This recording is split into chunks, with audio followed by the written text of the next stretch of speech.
Hari ini, kalau kita belajar mengerti tentang apa yang Tuhan mau, apa yang dibutuhkan dunia, dunia adalah membutuhkan bukti nyata tentang pekerjaan Tuhan yang real melalui orang percaya. Dunia itu tidak butuh khotbah. Dunia tidak butuh khotbah. Yang butuh khotbah adalah Bapak Ibu sebagai orang Kristen. Tidak mungkin orang dunia itu mau dengerin khotbah saya. Ya kalau salah alamat bisa dengerin khotbah di YouTube bisa. Tapi mereka nggak butuh khotbah. Orang dunia tidak butuh khotbah, nggak butuh diajarin. Tapi dia butuh bukti nyata kehidupan Kristus yang manifestasi melalui kehidupan kita. Jadi kekristenan itu bukan sekedar Bapak Ibu nyantai dengerin khotbah di gereja atau ibadah di gereja atau dengerin khotbah di YouTube, bukan. Kalau kekristenan seperti itu, ya apa bedanya kita dengan agama-agama yang lain? Kekristenan adalah praktek hidup firman setiap hari. Dunia butuh melihat Yesus melalui hidup kita. Dunia butuh melihat firman Tuhan yang berjalan. Siapa itu? Diri kita. Menjadi suratan terbuka yang bisa dilihat orang. Dunia tidak butuh diceramai. Dunia tidak butuh dikhotbahi. Buat apa dikhotbahi? Bapak Ibu dulu bertobat gara-gara apa? Ya ada beberapa orang bertobat karena dengerin khotbah. Tapi dunia hari ini perlu melihat praktek realitas kehidupan orang-orang Kristen itu menyerupai Yesus. Karakternya, kelakuannya, gaya bicaranya, cara menyelesaikan masalahnya, cara mengontrol hatinya dan mengendalikan hatinya itu harus seperti Tuhan. Baru orang dunia akan melihat, oh ini kok beda ya orang Kristen. This real beda. Mereka akan melihat, mereka akan belajar, mereka akan tahu ternyata orang yang ikut Yesus itu memiliki kehidupan yang berbeda. Karena kata Kristen artinya mengikut perilaku, sikap, gaya hidupnya Yesus Kristus. Kristen itu bukan agama. Karena di Indonesia harus ada agama, maka ya ada agama namanya agama Kristen. This real kekristenan bukanlah agama. Agama adalah cara manusia untuk mencari Tuhan.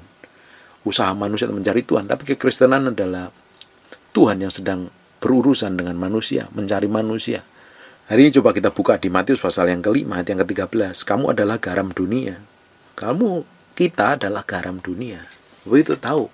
Ketika Bapak Ibu masak tanpa adanya garam, masakan Bapak Ibu tidak ada rasanya loh. Nggak ada rasanya, hambar. Bahkan ketika Bapak Ibu makan di restoran, kalau nggak ada rasanya, nggak ada kurang garam pun rasanya hambar, perlu minta garam. Dan Bapak Ibu bisa ngomel kalau masakannya nggak ada garamnya. Pasti ngeluh. Nah, kita ini pun juga sama loh. Hidup kita ini kalau nggak jadi garam buat orang lain, nggak memberikan rasa yang enak kepada orang lain, kepada pasangan kita, kepada anak kita, kepada keluarga kita, kepada orang tua kita, kepada teman-teman kita, kepada sahabat kita, kepada orang siapapun juga di sekitar kita, kita tidak memberikan rasa yang enak. Artinya itu rasa yang enak itu rasa apa? Rasa kerajaan Allah. Nah, kita itu tidak bisa nginjil orang lain ngomong, kamu harus percaya Tuhan, nggak bisa. Tapi kita bisa membagikan nilai kerajaan Allah. Nah, nilai-nilai kerajaan Allah yang kita hidupin tadi, itu orang dunia bisa lihat. Itu orang dunia bisa cicipin. Itulah garam. Kita makanya kekristenan kita itu harus benar-benar memberikan rasa dampak yang besar pada orang sekitar kita. Kalau tidak, bayangin, kamu adalah garam dunia. Jika garam itu menjadi tawar, artinya garam itu nggak memiliki rasa asin lagi, tawar, nggak ada gunanya. Apakah ia diasinkan? Tidak ada lagi gunanya selain dibuang dan diinjak orang. Nggak ada gunanya. Cek makanya. Banyak orang nggak mau percaya Yesus gara-gara ngelihat kelakuannya orang Kristen. Yang jadi karyawan, kelakuannya tidak mencerminkan kerajaan Allah. Yang jadi bos nggak mencerminkan kerajaan Allah kelakuannya. Yang jadi pendeta, hamba Tuhan, suami istri tidak mencerminkan Allah. Akhirnya apa? Banyak orang tersandung. Sebenarnya untuk membuat orang itu dekat dengan kita, mau belajar dengan kita itu, kalau hidup kita itu diubahkan dari dalam. Karakter kita yang berubah. Saya selalu ngomong tentang karakter ini. Harus diperbaharui setiap hari. Kalau tidak, hidup kita itu akan selalu maitin orang lain. Bayangin Bapak Ibu, kalau hidup kita tidak memberikan rasa yang nikmat kepada orang sekitar kita, tapi justru hidup kita itu mendatangkan kebencian, sakit hati, ngeselin, jengkelno, bencekno. Bayangin apa yang terjadi. Ya orang jadi sakit hati dan tersandung dengan apa yang kita lakukan hari-hari. Orang jadi terluka dengan perbuatan kita. Orang jadi jauh mau ikut. Nah, katanya orang percaya Tuhan, katanya pelayanan. Berapa banyak kita sering dengar katanya pelayan, katanya hamba Tuhan, kok kelakuannya seperti itu. Artinya apa? Ada yang tidak benar yang harus diperbarui. Nah, standar kekristenan itu tinggi sekali. Karena yang jadi standar utamanya adalah Yesus Kristus sendiri. Makanya orang dunia ngecap, katanya pelayanan, katanya ke gereja, katanya orang Kristen kok kelakuannya kayak begitu. Kita dituntut lebih. Nah, memang kita harus melakukan lebih di atas rata-rata. Kalau kita mau memberikan rasa yang enak kepada orang sekitar kita, kita memang harus memberikan rasa Yesus Kristus dulu. Kita harus memancarkan kehidupan. Jagalah hatimu dengan segala kewaspadaan, sebab dari sana terpancar kehidupan. Nah, hidup kita itu akan memancarkan kehidupan. Diri kita akan memancarkan kehidupan kepada orang-orang sekitar kita. Jangan memancarkan kebencian, jangan memancarkan kepahitan, jangan memancarkan sakit hati yang sering melukai orang terus, menyakitin orang terus. Ya tidak ada gunanya. Seperti garam tadi yang kehilangan rasa asinnya, tidak bisa diasinkan lagi. Artinya apa? Harus dibuang dan diinjak-injak. Tidak ada guna lagi. Kita harus benar-benar perbaharui yang di dalam ini. Saya bilang dunia tidak butuh khotbah. Apa orang dunia di pasar-pasar mau dengerin khotbah saya? Tidak mungkin. Yang butuh khotbah kan Bapak Ibu yang dengerin khotbah yang sudah percaya Tuhan ini. Tujuannya menguatkan, mengubahkan Bapak Ibu, membakalin Bapak Ibu. Khotbah bukan yang sekedar motivasi. Kalau motivasi cari aja motivator. Makanya saya khotbahnya keras sekali. Bapak Ibu nggak suka, puji Tuhan, nggak usah dengerin saya. Dengerin khotbah yang enak. Karena tujuan dari saya sebagai hamba Tuhan, saya ini hambanya Tuhan, yang gaji saya Tuhan. Saya akan ngomong seperti yang Tuhan mau. Saya akan ngomong hal-hal yang keras, yang tajam, yang merubahkan Bapak Ibu. Karena percuma jadi orang Kristen kalau hidupnya nyakitin orang lain. Percuma jadi orang Kristen kalau hidupnya tidak jadi berkat. Malah menebar kebencian, menebar permusuhan. Komentar sembarangan, kelakuannya jahat, hidupnya dalam dosa. Buat apa? Tidak memberikan dampak besar kepada orang di sekitar kita. Harusnya kekristenan kita memberikan rasa. Rasa apa? Kerajaan Allah tentunya. 14. Kamu adalah terang dunia. Tuhan ngomong begini loh. Kamu ini adalah terang dunia. Karena apa kok kita dijadikan? Tuhan ngomong kita terang dunia. Karena ketika kita lahir baru, roh kita yang lama digantikan jadi roh yang baru, jadi tempat tinggalnya Tuhan. Ada Tuhan di dalam diri kita yang harusnya memancar keluar itu. Kita adalah terang dunia. Nah, kalau terang itu tidak akan begitu berfungsi di tempat terang. Terang akan berfungsi di tempat gelap. Lah Bapak Ibu kan bekerja di kantor, di toko, di mobil, di perusahaan, di jalan, dimanapun pasar, dimanapun berada. Harusnya di sana Bapak Ibu menjadi terang. Tunjukkan benar-benar real terang. Kalau orang itu ada terangnya di tengah tempat kegelapan, jadi pusat perhatian. Yang jadi masalahnya kenapa kita nggak jadi pusat perhatian orang-orang dunia untuk belajar sama kita? Karena terangnya adalah terang diri kita, kesombongan, keangkuhan, bisa sedikit aja merasa pandai sejagat raya, ngomentarin orang, nyalain orang, kayak sedikit aja pamer, sombong, merasa kaya paling hebat seluruh jagat raya, pinter sedikit aja udah hebatnya menghakimi orang lain luar biasa, seakan orang lain salah semua. Kalau berhasil merasa dia yang paling hebat karena pengalamannya. Itu terangnya kan dari diri sendiri. Nah, terang kita itu datangnya dari Roh Kudus yang di dalam kita. Ketika terang itu datangnya dari Roh Kudus, kok bisa terang itu muncul? Ya, dirimu mesti mati dulu. Terang dirimu itu mati dulu supaya terang Tuhan itu muncul. Makanya saya sering ngomong, kita tuh harus mematikan daging kita. Semakin daging kita mati, Kristus akan semakin memimpin dan memancarkan kemuliaannya keluar.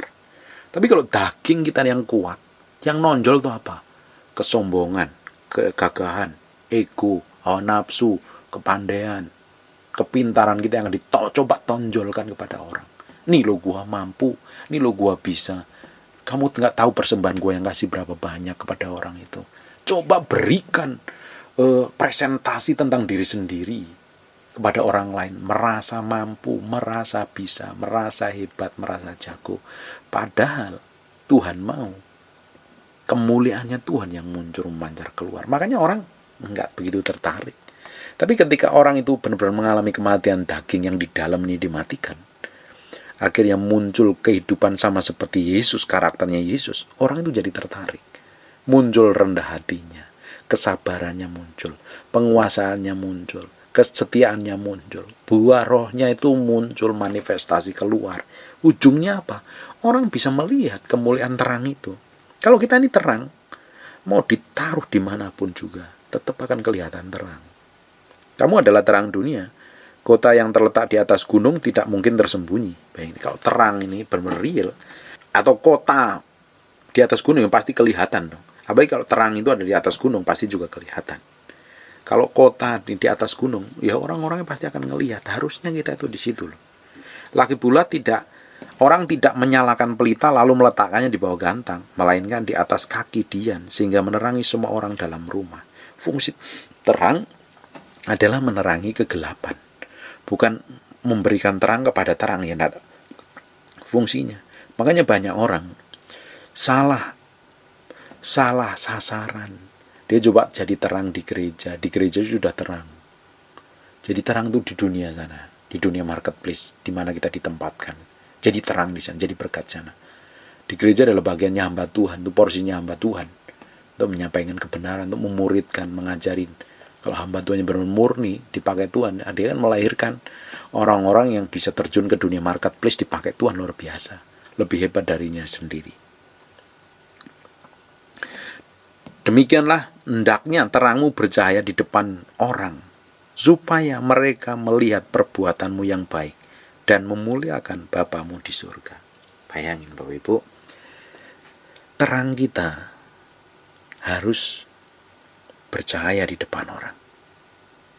Ketika Bapak Ibu dengar firman seperti ini, tajam kan firmannya, bagus kan, banyak yang tersinggung, puji Tuhan. Enggak suka sama saya, terserah, bagus. Tapi Bapak Ibu semakin tersinggung, artinya daging perlu dimatikan itu. Saya pun dengerin khotbah saya aja, daging saya dimatikan kok. Memang Bapak Ibu aja yang tersinggung. Saya kadang tersinggung dengan khotbah saya sendiri. Tapi itu sehat buat manusia roh saya. Nah, ketika kita dengar khotbah seperti ini, kita itu bukan mengenakan telinga, tapi kita praktekkan dalam kehidupan sehari-hari, di kelakuanmu itu.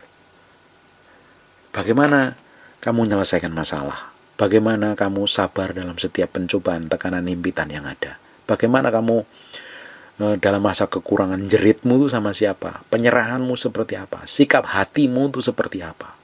Ketika kamu menghadapi pencobaan, digoda masalah seks, bagaimana kamu mengendalikan hawa nafsumu itu seperti apa?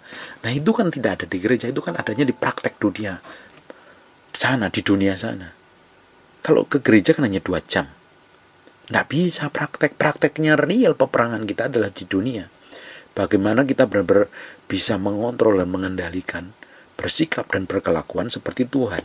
Tetap di dalam kontrol kendalinya Tuhan. Supaya apa? Terang kita itu bercahaya. Wih, beda ya. Oh, kamu diperlakukan seperti itu, kok sikapmu seperti ini. Beda. Apa yang membedakan? Nah, orang lain bisa ngelihat terangnya. Kamu dalam kondisi susah begini kok, sikap hatimu tetap benar ya, nggak ngertu, nggak ngomel ya. Apa sih rahasianya? Orang ngelihat apa? Terangnya lihat. Makanya saya bilang dunia tidak butuh khotbah, dunia butuh ngelihat kelakuannya setiap orang percaya itu berubah sama seperti Yesus Kristus.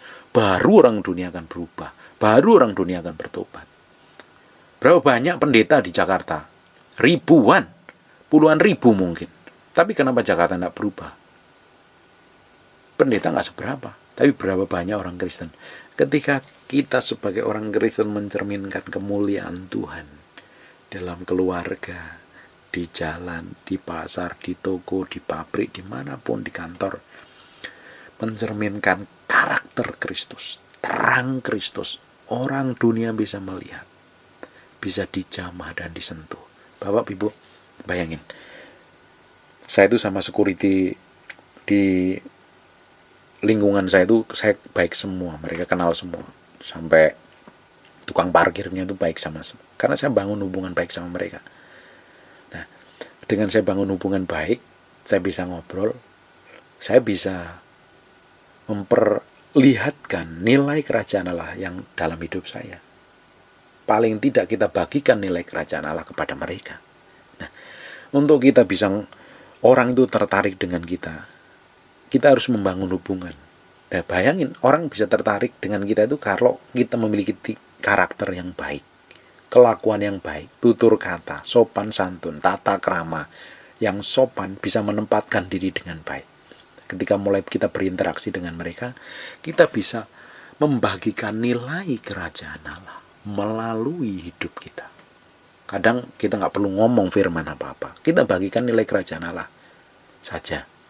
Baru orang itu pelan-pelan akan ngerti kebenaran. Semakin mereka tertarik dengan hidup kita, kita mudah sekali untuk ngomong kebenaran. Kita membagikan kerajaan itu mudah sekali. Kalau kelakuan kita buruk, ya orang-orang akan jadi tersandung dengan sikap kita. Masa sih orang kayak gitu? Dekat pun juga nggak mau akhirnya. Amin. Saya percaya ini dengarnya enak kan? Tapi nanti Bapak Ibu prakteknya akan nangis jerit-jeritan. Saya udah alami bertahun-tahun, dan sampai hari ini banyak hal yang belum lulus. Saya berdoa Bapak Ibu tetap kuat, tetap teguh, tetap berjalan dalam hadirat Tuhan, bangun keintiman dengan Tuhan.